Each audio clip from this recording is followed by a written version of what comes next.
Hi everyone, my name is Rishad. Today is the 14th of July 2024. I'll be going over my weekly option chain analysis for SPX on the upcoming July 19th. So the max OI level, if I just zoom in here, went up, and the PE max OI level also went up, so that's definitely a positive.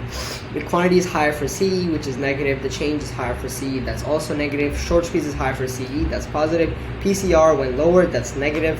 And it's still overbought, that's also negative. Implied volatility and historical volatility are both lower, so that's two positives.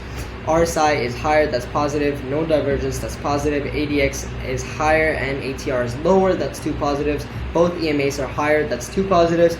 VWAP is higher and pivot points are higher, that's positive. And the candlestick is bullish, that's another positive. The new support is 5,600, previous week's was 5,500. The resistance is 5,620, and the previous week's resistance was 5,600. And overall, the option chain predicts that the SPX should go up.